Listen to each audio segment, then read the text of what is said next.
We must find the book, brew the potion, and suck the lives of the children of Salem before sunrise. Otherwise it's curtains. We evaporate. We cease to exist. Dost thou comprehend?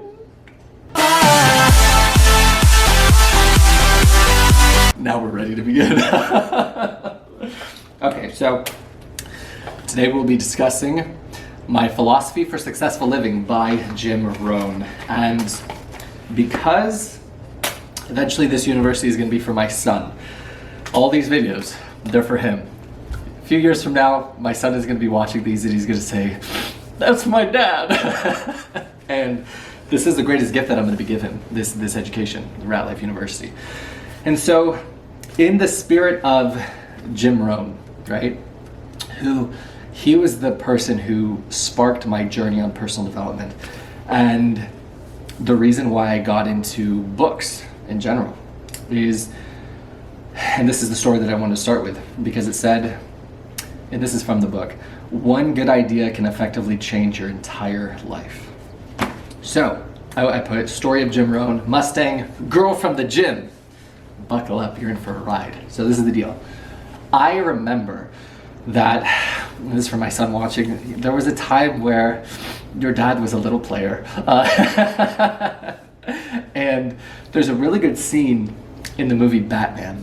And it's when Christian Bale, aka Batman, is about to walk out with two Europeans, about to go home, right?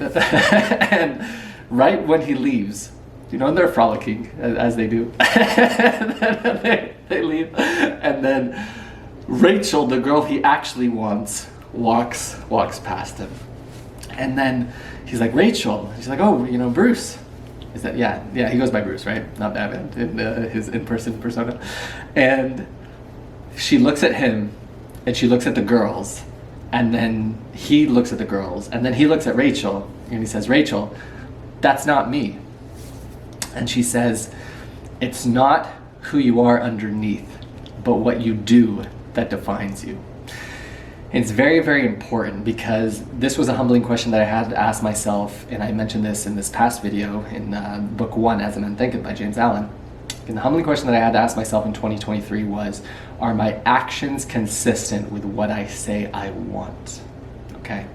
So the story of Jim Rohn is, I remember I was at the gym, working out. There's a girl next to me, super gorgeous, ridiculous, all the amenities that you would ever want, right? And she had, I heard her voice, and she was just the voice of a freaking sweetheart. And I remember going up to her and then, trying to get her number or whatever, and then I got rejected from her. And it's one thing when you get rejected by somebody who they're negative, or they're full of, they're a snake in the grass. They give you that, I have a boyfriend, that cheerleader effect, like they make you feel like you're just the nerd and they're, the hot cheerleader or whatever. It wasn't like that. It was rejection from someone who was so pure and good and everything, that in that moment it felt such like an exposition. Like I felt so exposed, as in this person could just see through all the bullshit, right?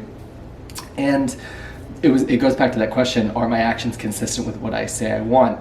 And a lot of people, they'll turn on that switch. It's like, I'll be this good guy when I meet that good woman. But then there's that other quote, the adage that luck is when preparation meets opportunity. As in, if you are a good person in your character, your thoughts, your actions, then inevitably luck is when preparation meets opportunity, right? But what happens is, with a lot of people, particularly in dating, particularly in their pursuit of the relationship of the person that they say that they want, is their actions will coincide with their words. As in, they'll say they want X, but then they don't act in accordance to that. They say they want a good woman who doesn't, sleep around, who doesn't whatever, but then they're sleeping around and they're entertaining people that they shouldn't be, and they're lowering their standard because of loneliness and all this bullshit. So after that interaction was right before I was about to go on my 6-month Euro trip, my son watching this, and I had my beautiful Mustang at the time. It was a 2019 dark gray Ford Mustang. It was beautiful. I loved that car. And I was like, I know I'm going to sell this car to go travel to Europe, because I'm not going to have it while I'm over there. So I want to do one big trip, right? I want to do one full ride. And so I did a road trip from Southern California to the end of Washington, where Washington, you take a ferry and you're at Canada, and back. And in that trip, I immersed myself with Jim Rohn. And I just listened to all of his quotes and all of his lectures for hours, for 8-hour stretches of driving, just listening to his, pulling the weeds out of your garden, all of this good nourishment. And the first thing that I would say for anybody who's starting their journey, their transformation, whether that's in personal development, being a part of this university, or it's a physical transformation that you want to do, a spiritual transformation, a relational transformation, is be alone. Be alone. I remember when I was coaching one of my old friends out of an abusive relationship, and I gave her that one homework assignment. I said, be alone. And she fought and she fidgeted and she just, whatever against it. And I said, the fact that you're fighting me so hard on this is a direct reflection of the severity of this for you.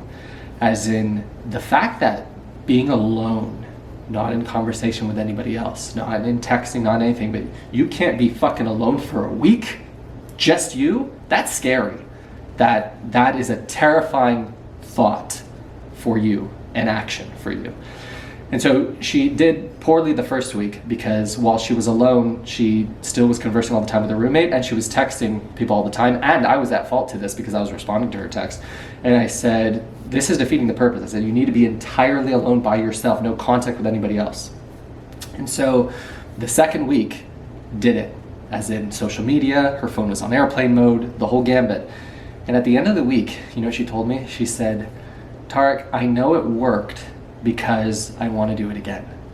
And what you're going to find is on your journey, and why people have such shitty relationships, such shitty passions, such shitty excitement and enthusiasm for life, is they don't know who they are. They don't know what they want because they spend all of their time in the converse, in the presence, in the interaction with other people, with other bullshit, with other distractions. And the idea of you just sitting fucking alone for 15 minutes is a terrifying thing for some people, that they can't fucking sit still and they can't ask themselves scary questions. And you know what those questions are? What do I want? What do I want? Why is that question so scary? Because if you look at yourself in the fucking mirror and say, what do I want? What you want might not be what your partner wants, or what your parents want, or what your family or friends want. Maybe what you want is a divorce. Maybe what you want is to quit your job. Then all of this fear sets in. Maybe what you want is to date this person, but you're afraid of what your peers or your family will think about you or them, or you with them. Maybe what you want is to quit your job and travel the fucking world, right? To leave it all behind, to start a new chapter, but you're too afraid to take any fucking action, okay? People are more afraid in their one fucking life of the fear of criticism, of rejection, of failure, of being alone, not understanding how finite this fucking life is, that you're gonna die. That everyone who you're concerned and worried about, there's a good quote by Winston Churchill, when I was in my 20s, I cared what other people thought about me. When I was in my 40s, I stopped caring what people thought about me. When I was in my 60s, I realized no one was thinking about me at all. And that is the reality of it. No one gives a fuck about you because they're worried and concerned and obsessed with their own problems, with their own woes, with their own stresses. It should give you a confidence like it does me to even make these videos, because I know that people aren't waking up every day thinking, man, I wonder what Tarek's doing. I wonder how I can improve Tarek's life. No one gives a fuck about you enough, or enough as you need to give a fuck about yourself in your own endeavor, in your own pursuit, okay? So when it comes to being alone, there are so many advantages of it because you find out who you are and what you want. It's why I recommend solo traveling for men and for women, because like I said, you'll find out who you are, what you want, not what other people want, and you'll be able to question your belief systems. Why do I believe what I believe? Why am I doing what I'm doing? The shit sounds so basic, but most people only believe what they believe, whether it's religiously, spiritually, mentally, emotionally, intellectually, because they happen to be born here, or they happen to have these outside influences. But no one ever fucking bothers to ask themselves, why do you believe what you believe? Where did you get these belief systems from? Do you still believe it, or is it just from what you're used to, the known? So all of these things, while I was immersed in all of this nourishment, all of this development, it ignited my passion and my journey for personal development. And you should take action when the emotion is hot. As in, when you're the most motivated, when you're the most inspired, that's when you should take all the massive action to commit yourself. Is that enrolling in this university? Is that hitting subscribe to this YouTube channel? Is that sending me your email so I could send you all the list of actionables that we did from week 1, book 1, As a Man Thinketh, and all the books to come? It could be. What it was for me was, after listening to Jim Rohn, I took massive action. I bought 22 books on personal development, the ones that he recommended in his lecture. He was like, you need The Richest Man in Babylon by George Clason. You need The Greatest Salesman in the World by O.G. Mendino. He was like, you need his books, which are amazing, one that we're discussing today. My Philosophy for Successful Living, The Seasons of Life. You need How to Win Friends and Influence People by Dale Carnegie. You need The Power of Positive Thinking by Norman Vincent Peale. Man's Search for Meaning by Viktor Frankl. He's like, all of these incredible books that we're going to be offering and discussing and lecturing on in this university, all these ideas that we're going to be sharing, these are incredible seeds, powerful seeds that we're planting and watering and nourishing into our mental fucking garden that will seep into our own mindset, our own belief system, our own actions, which will then create the habit, the character, your life, and destiny. So that is what I did after that interaction with that girl, that rejection. And it was so good because, and I never got to thank her for it, but it literally, I think her name was Emma or Jessie or Gemma, I don't remember her name, but it put me on an incredible trajectory of development that when I bought all of those books, if anybody who's watching this video saw me or met me in Europe for those 6 months, I traveled with a suitcase full of books. I was in Croatia reading Rich Dad Poor Dad. I was in Albania reading like Acres of Diamond by, is it George Conwell or Russell Conwell? I don't remember the author name. But those books that they don't teach you any of those things in modern day university and school, that is the gold, okay? And so that's the first assignment of this lecture, is I challenge you to be alone. I challenge you to spend some time by your fucking self, just putting your phone on the airplane mode, not going on Instagram for a week. And I saw this in an interview by Denzel Washington. The fact that you can't, that's concerning. The fact that you can't go a fucking week without social media, without the dopamine drip from a like or a comment or a reaction or whatever to your story or your post, the fact that you can't be alone with your own thoughts is scary, concerning, because especially if you go from relationship to relationship, what you're going to find is you lose yourself in the pleasing pursuit of your partner, to where that's why most relationships end, is because the person is now assuming the role of who they think the person wants them to be, and so they lose themselves. And the person doesn't want them to be this other person that they've manufactured. They want you to be you. And so you're going to find the greatest joy in yourself when you're whole and happy with your own company. When you're finally in a place where you're whole and happy with yourself, every other person, whether it's platonic or romantic, is a bonus, but it's not necessity. Most people are in shitty relationships, whether they're friendships or romantic pursuits, because they have a greater fear of being fucking alone by themselves, that they would rather endure that toxicity, that abuse, verbal, physical, sexual, emotional, whatever, than just be alone, because that is the greater pain and concern because of the questions that they might have to fucking confront themselves with, right? And these are some scary questions again, and I've gotten a lot of resentment and animosity from unhealed women because I act as a mirror to their belief system and their actions. And some of those questions might be this, is when a woman has to look, or a man, I don't date guys, so that's why I say woman, has to look at themselves in the mirror and confront the idea that I have a belief system that is, I don't believe I'm deserving or worthy of this kind of love or being treated well. I can't tell you how many people who I've treated super well and it's been met with so much animosity and viciousness and hatred because the exposition, because what I'm exposing in their own character and belief system. If a person only has a history of abuse and neglect and being treated like shit, and you treat them super well, there's a part of their subconscious that goes, I don't deserve to be treated like this. And then they hate themselves for believing that. And they hate you for making them confront that. But the greatest gift you can do is to treat everyone with that courtesy, that consideration, that belief, that benefit of the doubt, that love.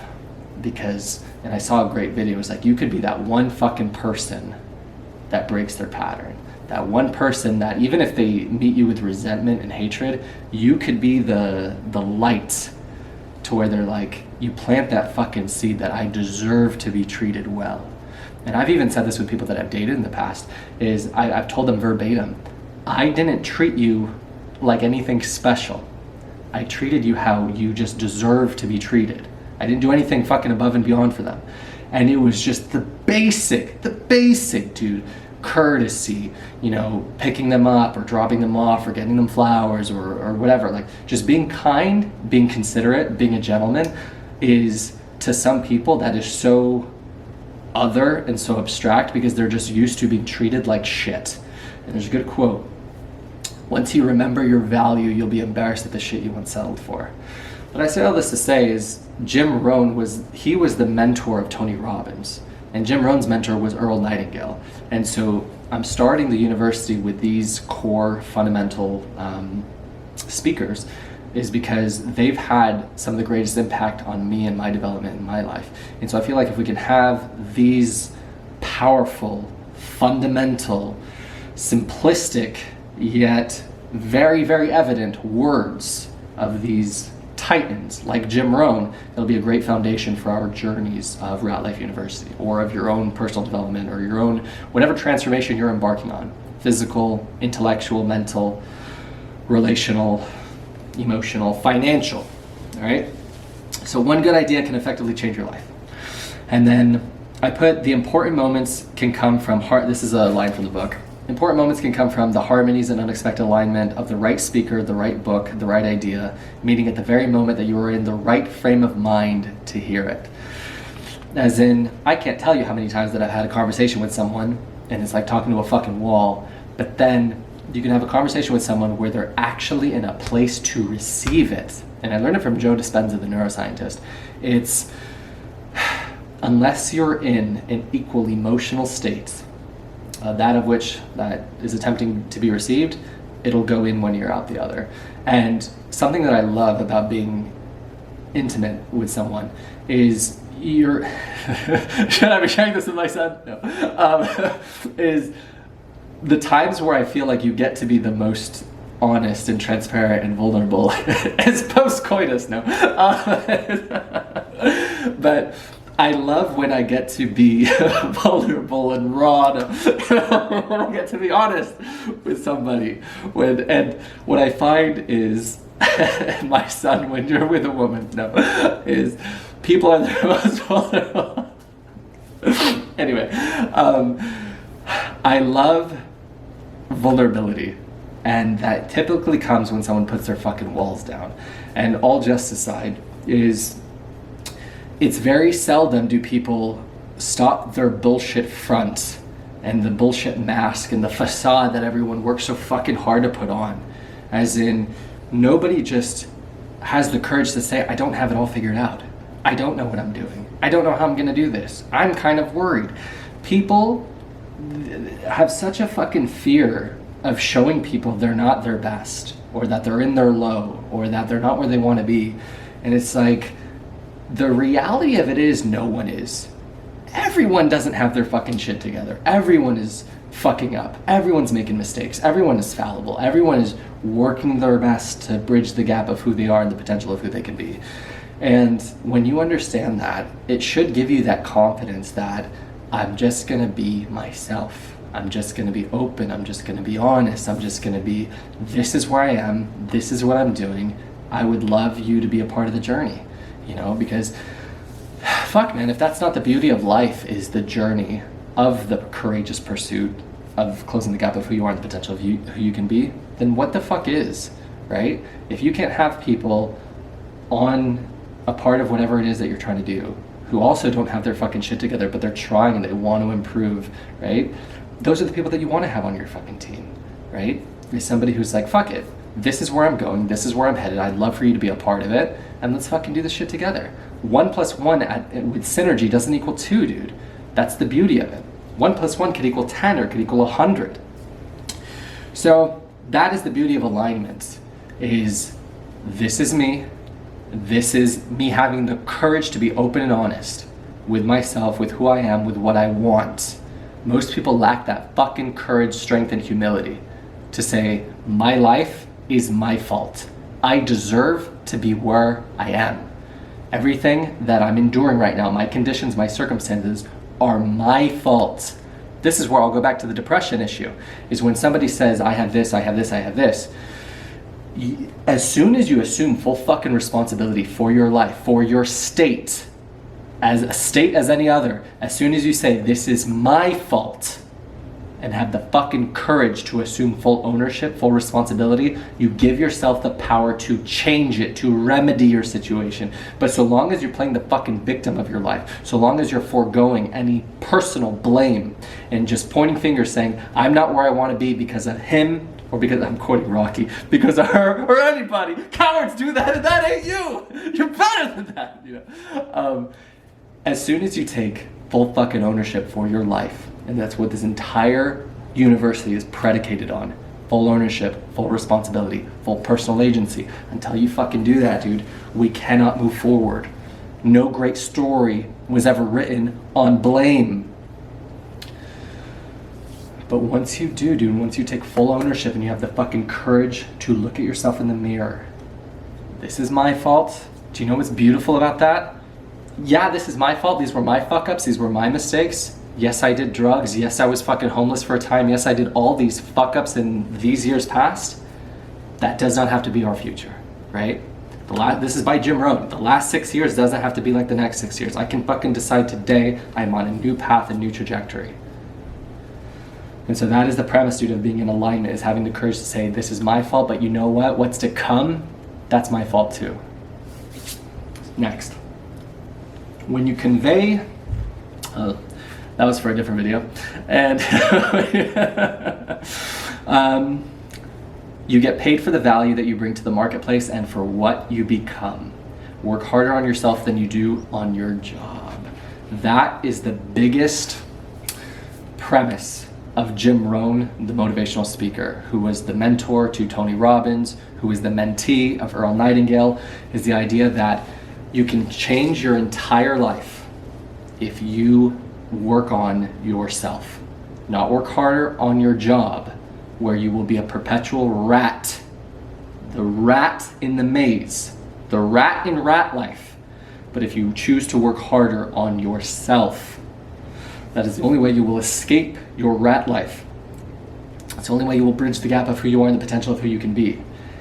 And I can use simple examples, dude. If you're willing to work 8 hours a fucking day for someone else, to make someone else rich, to improve somebody else and someone else's vision and dream, why the fuck would you not, how can you not put in an hour or two on yourself? Whether that's going to the gym, whether that's improving your diet, whether that's improving the effort that you put into your relationships, or the effort that you put into your business that you want to start or create, or whatever your passion project is. If you're willing to fucking trade your life 40 hours a week, where you're so, when we work hard for something we don't like, it's called stress. To quote by Simon Sinek, when we work hard for something that we are passionate about, or that we do love, it's called passion. If you're willing to give your fucking life, right, the one life that you have, in the detriment and in the forfeiture of slavery and servitude for someone fucking else, why would you not put in the slightest bit of effort into your own life, into your own escape, into your own potential freedom and ecstasy and prosperity? Why the fuck would you choose to forego that? I don't understand. And no one a part of this university is going to, because we're going to continue to push that fucking that envelope, that this life is finite. You're not getting another run at this. It's a quote from the author of Meditations, Marcus Aurelius. He said, pretend like you're dead, as if you've already lived your life. You're dead now. Now spend what's rest of it living it properly. That is the fucking severity of this, dude, is you're gonna look back at time's end when this window of opportunity that you have right now fucking closes. This is a quote by Greg Plitt. And you have to look at yourself in the fucking mirror when this opportunity you have now is gone. And you say, fuck, dude, what could I have done?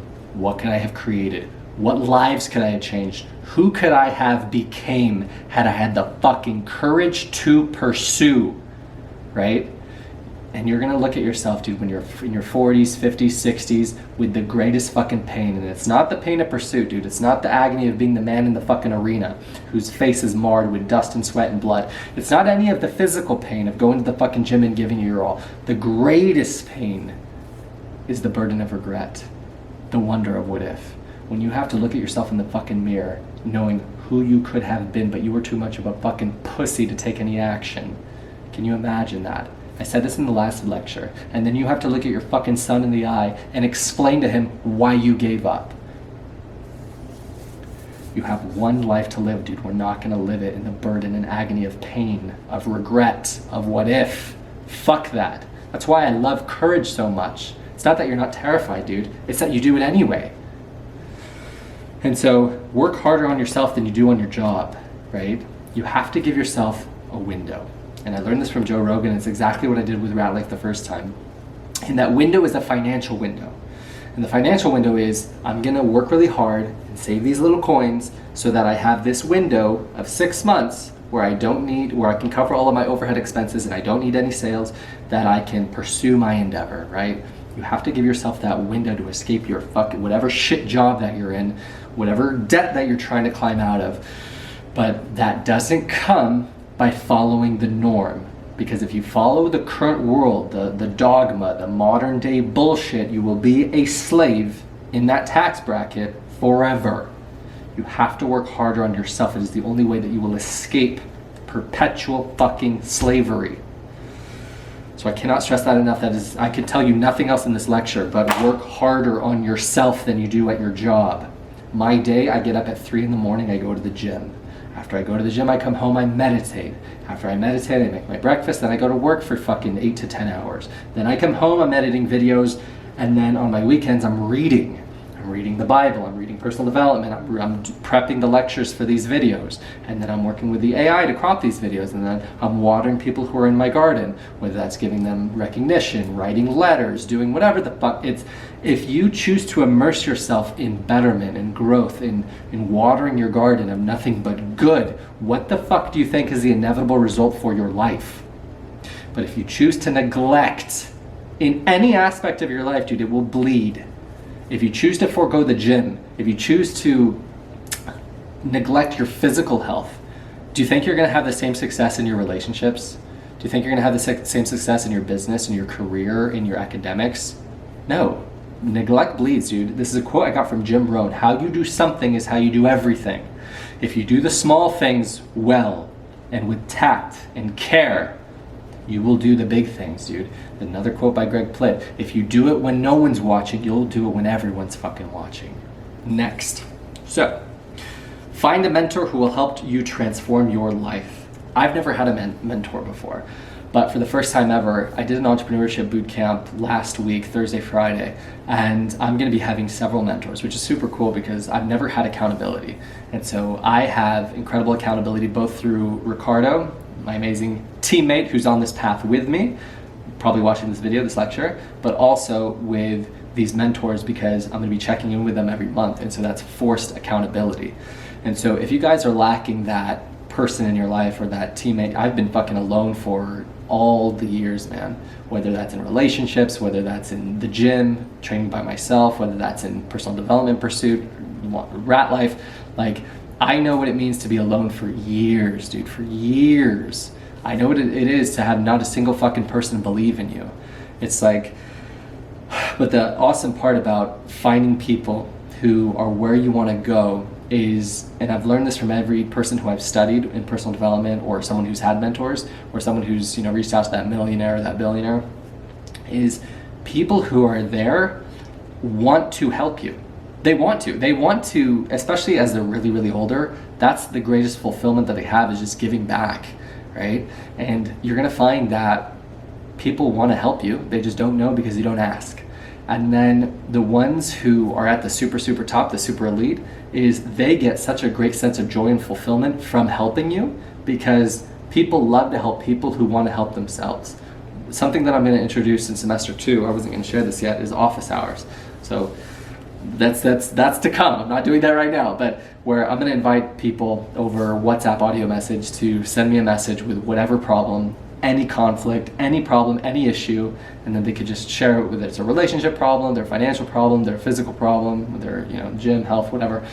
And just like attending real professor's office hours, we will be able to do the same. I've done it before with relationships that I've had that was just maintained over WhatsApp audio messages, where someone would send me whatever problem that they have, whatever breakup that they're going through, and then I would use what I learned in the book How to Win Friends and Influence People to offer suggestions and considerations by my own storytelling and reflections on past experiences and failures and mistakes and lessons learned, to where it's not saying you need to do this, you need to do this, but this is where I did the exact same failure or endured the exact same circumstance, and this is how I felt, and this is what I did, and this was the result, and this was the remedy, to where the person doesn't feel like fight or flight, they don't feel defensive, but it's all food for thought and consideration, so they're in such a better place to ponder, to consider, to reflect, to receive everything that I'm saying. And nothing made me more happy than helping the people who wanted to help themselves. And so it's going to be the same thing with you finding a mentor, is people want to help you on your journey in your pursuit of wanting to help yourself. And something that gets me fucking giddy is when someone comes to me crying. Like that, you wanna know my turn-ons, you wanna know what gets me off, is when someone's on the border of fucking tears and I can be the person to bridge that gap. I'm like, dude, you're so close, you just need this one little thing, oh my gosh, and I smile because they don't know.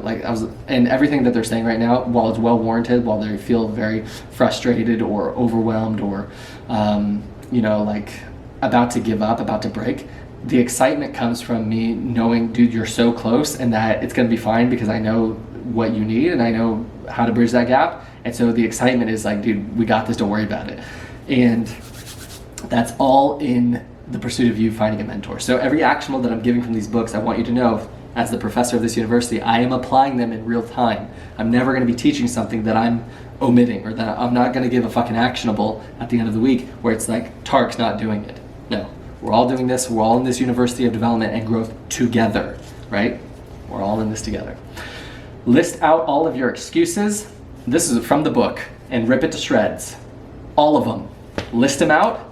Fuck your excuses. And this is the interesting part. Any excuse starts with, I can't because blank.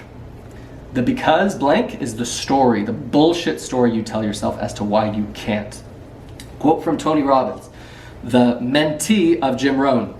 The only thing stopping you from achieving your goal is the bullshit story you keep telling yourself as to why you can't.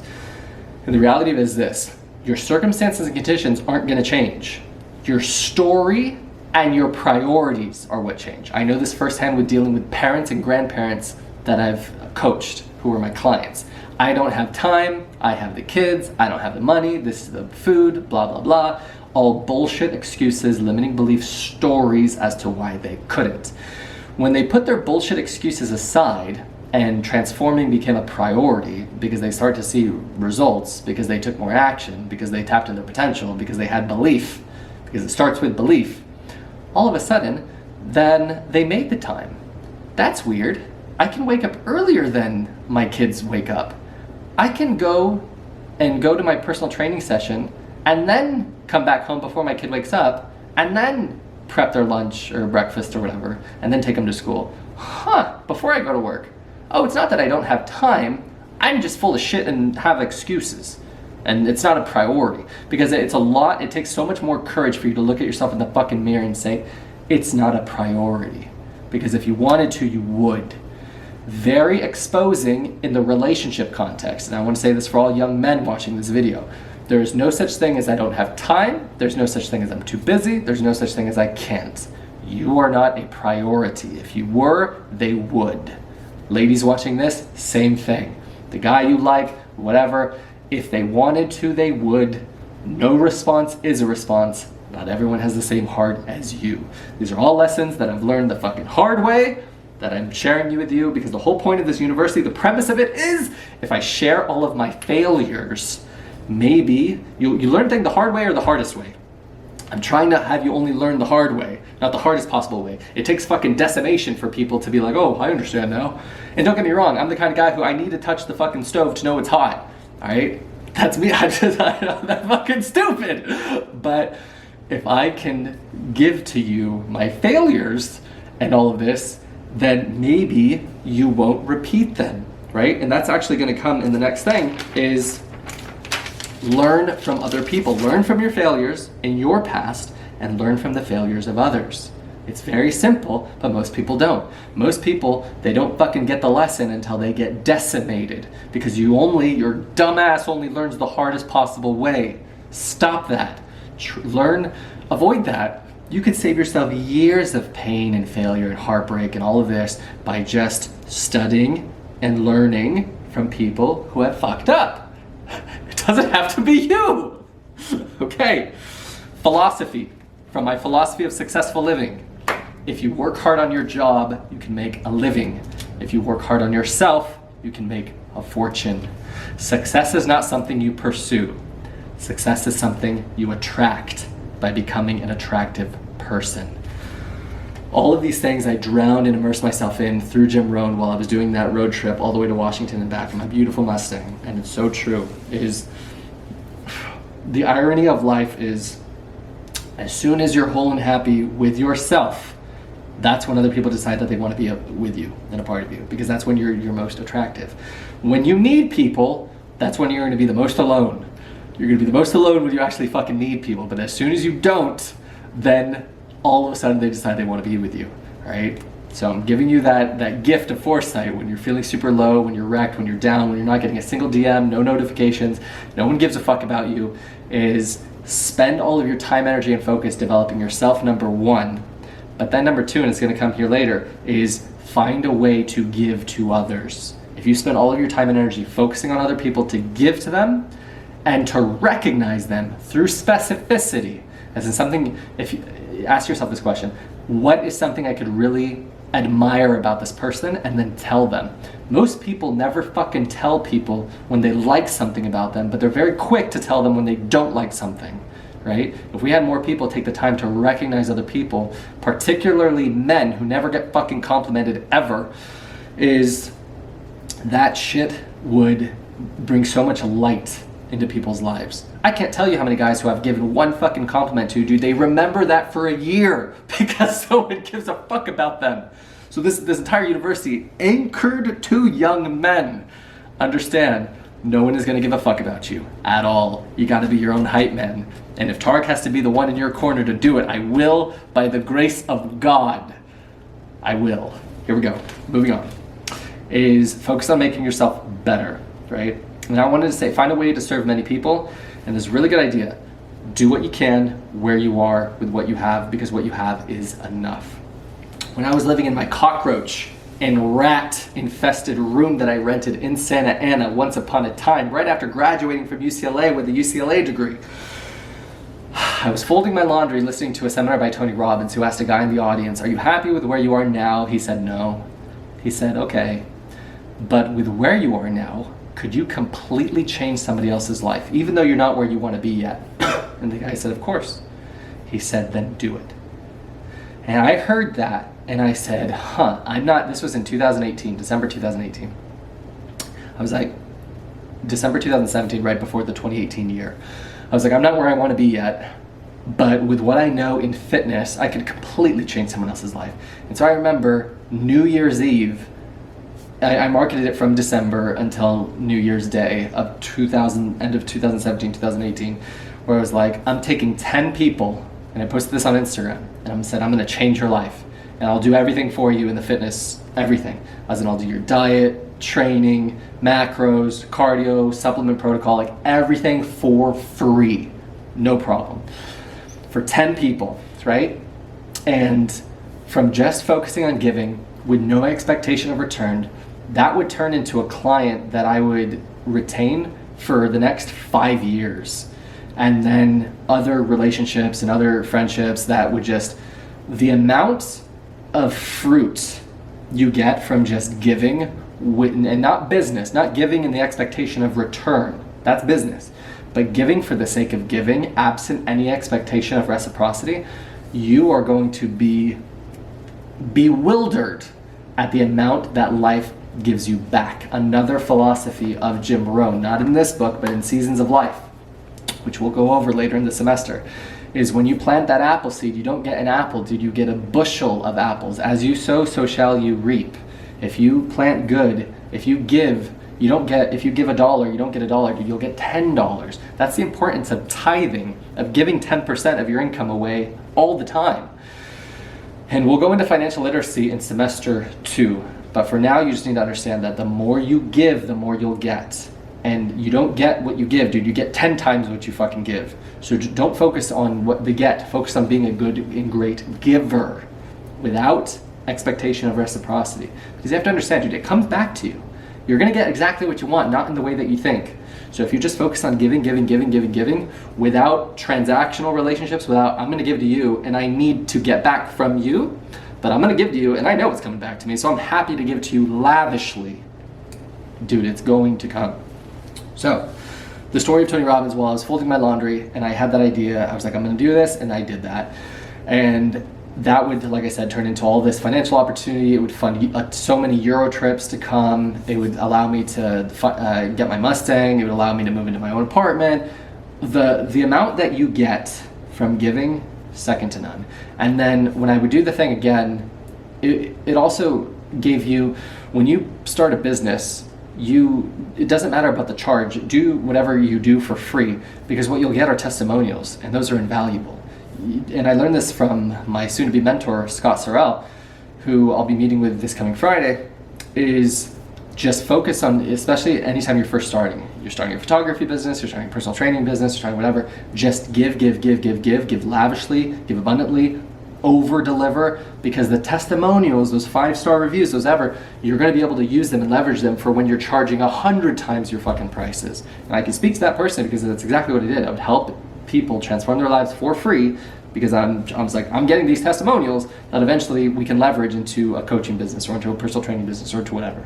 So focus on the giving. Give. And life, it's about planting seeds, planting trees under whose shade you will never sit, right? You have no idea, dude. If you can affect your circle of influence, the ripple effect that happens. You get this person in shape, you get them into their best physicality. The virtues that you exalt in the gym, and why your health is so important, something that Jim Rohn talks about in this book for his philosophy of successful living, taking care of your fucking health and body and mind, is when you look at a great physique, it reflects discipline, consistency, work ethic, how to be alone, how to be patient, how to overcome failure, what giving your all means. And you translate that, it transcends in every other category of your life, dude. You'll give more in your relationships, you'll give more in your business, you'll give more in your passion, in everything. And if you take care of yourself, if you give this much to yourself, if you water yourself, and all this nourishment, all this growth, all this self-development, you'll have this much more to give others. It's not about you. Okay. So that's the Tony Robbins coaching story. Next, there's a quote by Zig Ziglar, also in the book. If you help enough people get what they want, you can have everything you want. Just focus on the giving. When I'm not in alignment of not getting love and support from other people, it's because I've stopped focusing on giving and being interested in other people. You'll find the negative states that you live in, whether that's depression or whatever, it's you obsessing about you. It's you obsessing about your problems, your woes, your concerns. But if you change your focus and your physiology, it's how you change your state. I learned this from Tony Robbins, who learned these things from Jim Rohn.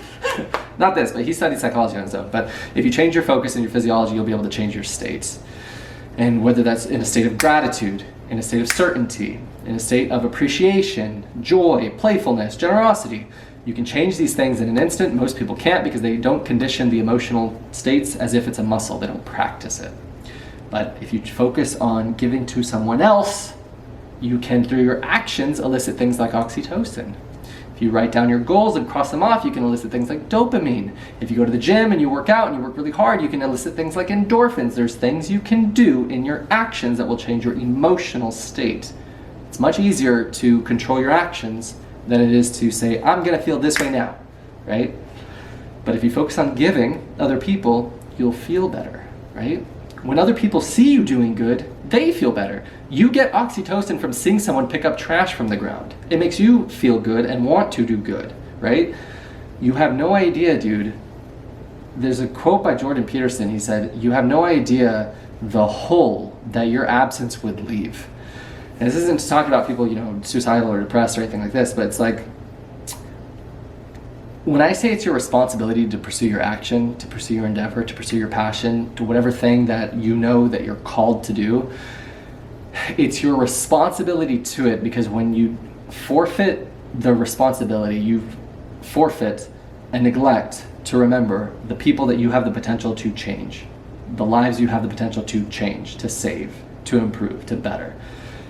You know that by you becoming more, by you doing this, you could help and give this much more to these many people. By you not pursuing that, you are fucking selfish. And what changed my mindset on that was Grant Cardone. And it's incredibly true. As in, you're giving this much from your shitty development, from you focusing on working harder on your job than on yourself, so therefore you have this much to give your daughter, or your mother, or your spouse, boyfriend, girlfriend, whatever. So how can you say you actually love them if you're choosing to give them this much, when you could improve yourself and better yourself and develop yourself, and you could be giving them this much? And you have the fucking audacity to say you actually care about this person. Selfish. Fuck you. Focus on yourself and develop yourself. You get this much, make yourself this much, you have that much more to give others. You cannot pour from an empty cup. This is empty. I was gonna do like Dairy Queen, but then I didn't want the droplets to come out. You can't pour from an empty cup. Can't give what you don't have. So fill your cup, and we're gonna go over in a different semester the 7 habits of highly effective people. But it's the idea of winning the day, the private victory, which is your physical, mental, and spiritual. And the way that I do that in a homework assignment that I have for everyone is, number 1, go to the gym. You don't have a membership, get one. Every student in this university needs to be taking care of their body, needs to be taking care of their health, prioritizing their one fucking vehicle in this thing called life. Number 2 is the intellectual, dude. I'm helping by, if you're watching this, drowning the nourishment of personal development, of books, of betterment, of growth, of opportunity, of the word fucking yes. In a world of no and bullshit, drama, excuses, negativity, garbage, Tark House and Ratlife University will be yes. You can escape. We can all fucking make it. All right? And the last thing is, for me spiritually, number 1, I'm reading the Bible now cover to cover. I made that promise, I'm going to do that. But number 2 is every day I do meditation. Every day I listen to, and I want you to Google this. This is the homework for the day. Tony Robbins priming, no ad. It's important that it's the no ad one. It's a 14-minute video on YouTube, because then when you're listening to it and you're in your deep state, that, O'Reilly's, you don't want that fucking shit. So it's very important that you do the no ad one.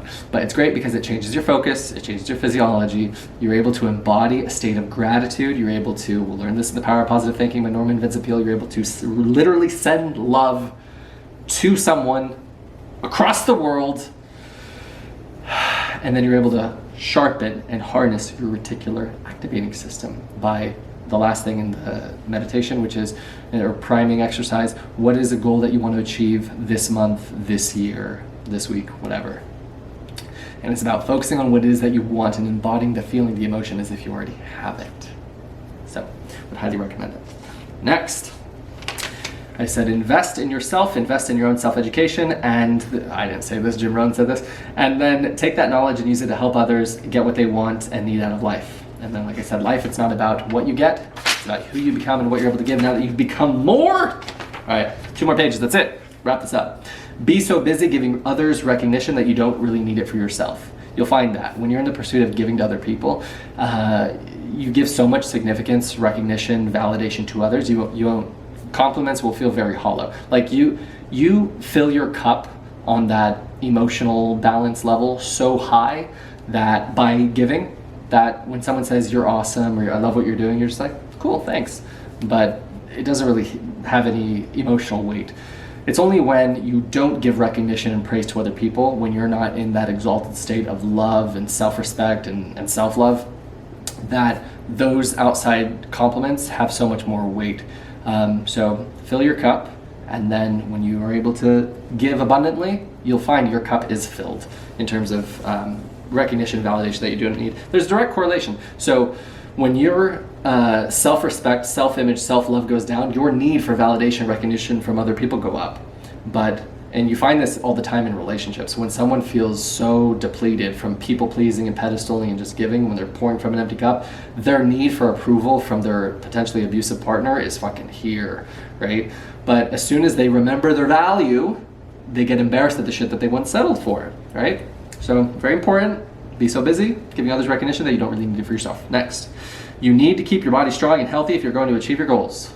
Jim Rohn, verbatim, get a gym membership. Work out. Talk to me. Tark, I don't know what to do. Let's have the dialogue. Send me your email. My Instagram is @TarekHaux if you're watching this video. It's my first and last name, @TarekHaux. And then I could send you the actionables from the week if you haven't already enrolled in the university, whether that's through a YouTube subscription or through sending me your email. Be a part of the garden. Be a part of the escape. All right. People only learn the hard way or the hardest possible way. We talked about that. And then learn from your failures and from the failures of others. My goal with this university, we talked about it on attitude. Good Winston Churchill quote, success is going from failure to failure with no loss of enthusiasm from one failure to the next. That's what success is. So don't be depressed, don't be disheartened, don't feel, like you're in a bad place. If you're not failing, you're not learning, right? Fail fast, fail often, fail forward, right? But you can learn from other people's failures. So learn from them. Don't have to do all the fuck ups on your own. And then you have to work, dude. That's the premise of this book. Action is the cure-all. You have to sow the seeds. God will make the tree, you plant the seed, right? The miracle you don't have to worry about. But if you take the action, if you have the belief and the courage to pursue, you'll get exactly what you want, not in the way that you think. It's very important. Have a goal, but measure it is the key. Keeping track of your progress. So you'll learn this from personal training, from fitness industry, from your financial journey. If you don't look at your situation honestly for what it is, and if you don't track, then how the fuck are you going to be able to monitor your progress? If you don't count your calories, how do we know if you're in a caloric surplus or a caloric deficit?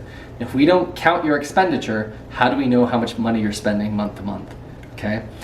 It's when you only something that is measured can be improved. All right. So it's about, there's a good quote by Luke Belmar, plan, execute, iterate. The iteration doesn't come without the evaluation from the measuring of your goals, the measuring, the metric, right? Is it counting your calories? Is it counting the dollars that you spend, the dollars that you save, the dollars that you invest? Is it the amount of times that you give recognition to other people, right? Is it the amount of dollars that you're tithing, the amount of money that you're giving? Track all of this. I use Google Sheets or Excel or notes on my phone. Track, track, track. Because there's a good quote by Tony Robbins. If we measure once a year, we could have a bad fucking year. If we measure every month, the worst thing we can have is a bad month. If you measure every week, the worst thing that you can have is a bad week. If you measure every day, your goal, the worst thing you can have is a bad day. It's very important because a lot of people, they'll lose sight of the why. They're not measuring. The how of today becomes daunting, and then they'll do the most unforgivable thing. They'll lower the target. Don't lower the fucking target. Change your approach. Take more action, right? This is the goal. This is the woman I want. This is the money I want to earn. I don't lower the fucking target. I change my approach. I take more action. Quote by Tony Robbins, how many tries would you give your average kid to walk before you cut him off and said, you're not a walker? You'd say, fuck that. They're gonna try until, it's the secret word. I'm gonna do whatever the fuck it takes until I realize my goal. That is the importance. Until is the secret word. Whatever it takes until. I'm not gonna lower my fucking target. I'm gonna have courage and belief in myself. I'm gonna get this or I'm gonna die trying. When a man is resolved, another quote by Jim Rohn in the other book, 4 Seasons of Life. It's as if time and the fates conspire, as if to say we best step aside for we are powerless against this level of resolve. That is the severity and the importance of you having resolve, having conviction, having belief in the journey you're about to embark on before you embark on it. We're all gonna make it. I don't care if it's a lie you have to fucking tell yourself every day. We're all gonna make it. One day you'll believe that shit for yourself, and then we'll be able to close that gap. All right. So measure your goals. Keep track of your progress. There is no law or standard for any personal development after high school or college. Zero. And I said no law to be in shape, no law to be financially literate. Ask yourself why. Now I wrote this, but I got it from the book, Philosophy for Successful Living. And we're down to our last page. I want you to ask yourself, why is there no fucking standard? Why is there no law requiring you to be in health, in good physical shape, of financial prosperity and abundance, to build that financial wall around your family that nothing can fucking get into? No law requiring it. There's no law requiring you to better or improve yourself after you graduate high school, and then if you decide not to do college. But if you're in this fucking university, that's going to be a requirement. We're going to be measuring our growth semester to semester, right? No one is going to be not upgrading their fucking life, or else you will be disenrolled from the university. I don't want you anywhere fucking near me, because the fact of the matter is, if you love someone, you hold them to a fucking standard, and you hold them to a high standard if you really love someone. And when you're in school, right, you're in 4th grade, and then you do the testings to get to the 5th grade. You level the fuck up. Most people haven't leveled up since senior year in fucking high school. They have the same intellect, they don't read books, they don't go to the gym, they haven't developed at fucking all, and you can see the regression in their physicality, in their hair, in their testosterone, in their finances. Fuck that. And you have to ask yourself why there's no law requiring it. When societies in the past, if you wanted to be in that tribe, in that environment, you had to fucking level up to compete, to be with them. There's no fucking standard in today's society, in this world of fucking degenerates, of stupidity, of fucking idiots. You have to hold yourself to the standard that the world isn't going to have for you, because they want you dumb, they want you docile, they want you depressed. Going to the gym today is an act of fucking rebellion against this bullshit. They don't have any standards, dude, for you to better yourself, for you to level up, for you to grow physically, emotionally, spiritually, mentally, intellectually, relationally, or financially. They don't give a fuck, because they want you to be a docile slave in a tax bracket, working for necessity in perpetuity until you fucking die. That is the premise of Ratlife. That's the premise of my whole goal, which is to give you the escape. The escape comes from you taking ownership of your life and from you improving and developing your life. Because until you do, you will be reliant on the system. And there's a good quote from the movie The Matrix, is most people, their minds aren't ready to be freed. Most people rely so heavily on the system that they'll fucking fight to defend it. They'll fight to defend the very thing that's enslaving them. So you have to ask yourself, why is there no standard? Why is there nothing requiring me to be in shape or to be financially literate? Why? Because they want me to be fucking stupid. They want me to be depressed. They want me to be fat. They want me to be lazy. They want me to be miserable. They want me to be in a fog. Most people don't wake up early in the morning with excitement, passion, and enthusiasm. Most people go through their fucking day in a drag. Most people don't have any fire, no urgency, no excitement for their life. They want you that, because if you're in that state, you're not gonna rebel. You're not gonna fight back. You're not even gonna fucking question the enslavement that's being given unto you. So my food for thought, food for consideration as I close this lecture is, hold yourself this year to a higher fucking standard, because no one else is going to. And if you want to improve, if you want to change your life, if you want to level the fuck up, you have to hold yourself to a standard that no one's going to but you. Because no one's coming to fucking save you. No one. No one gives a fuck about you as much as you have to give a fuck about yourself. And as soon as you do, as soon as you believe in yourself, in your cause, other people will believe in it. But dude, if you don't have that belief in yourself, no one's gonna have that belief in you. So that is my almost finishing words, is to hold yourself to a fucking standard, man. That's waking up early. That's meditating. That's going to the gym. Start taking care of yourself. Start understanding this isn't about you. It's a responsibility for the people in your life that you say that you love. By you being so much fucking less than you could be, which is an insult. When someone tells you you're not good enough, you're not.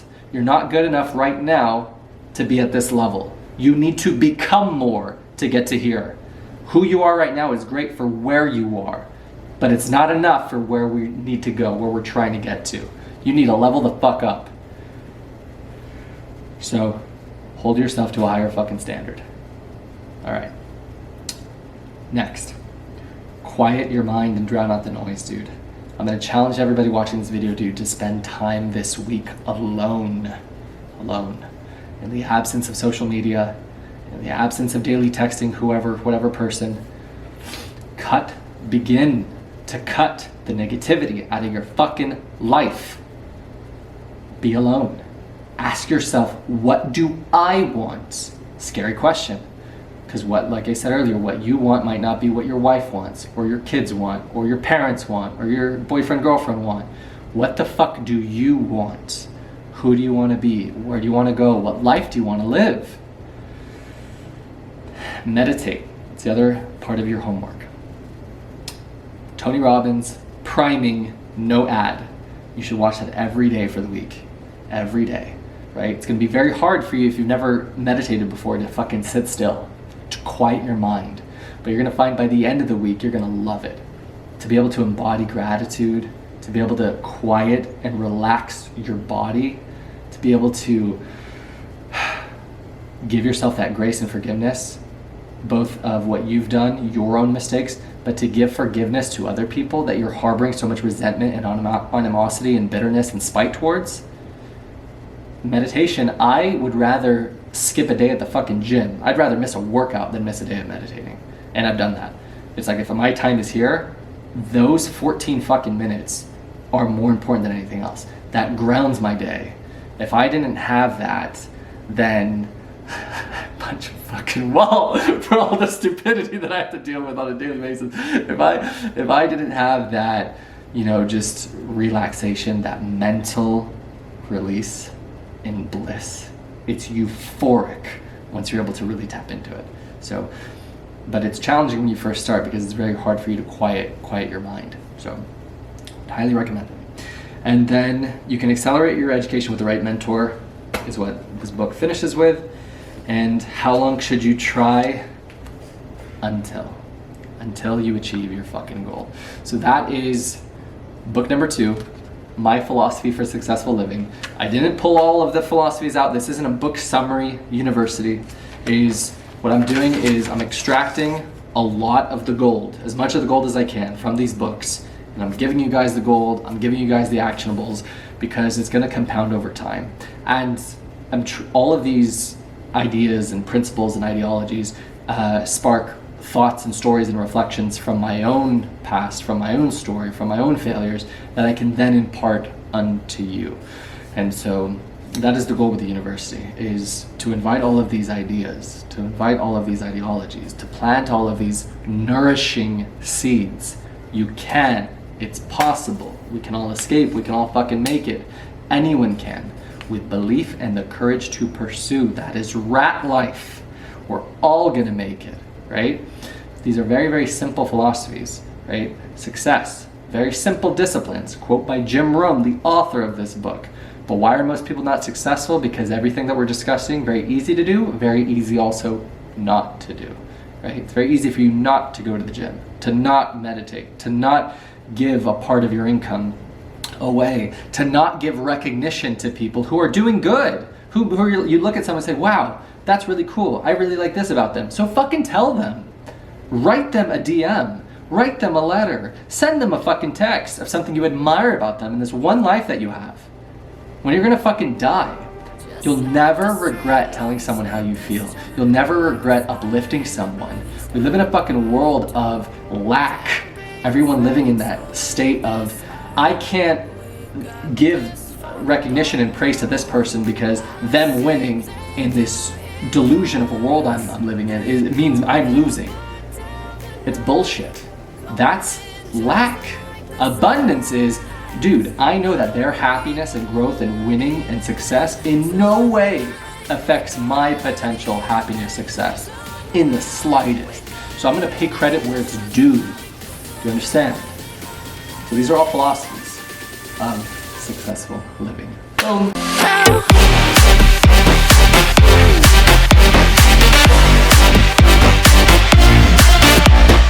Book number 2 done. We're all gonna make it. The camera angle here changed because of this. I don't even know if you guys can even see my tie that I was wearing. I'm totally gonna start this with that clip. Brew the potion. All right, lecture next Wednesday. Homework assignment: be alone. Give specific praise and recognition to someone, to one person. Meditate. Tony Robbins, priming, no ad.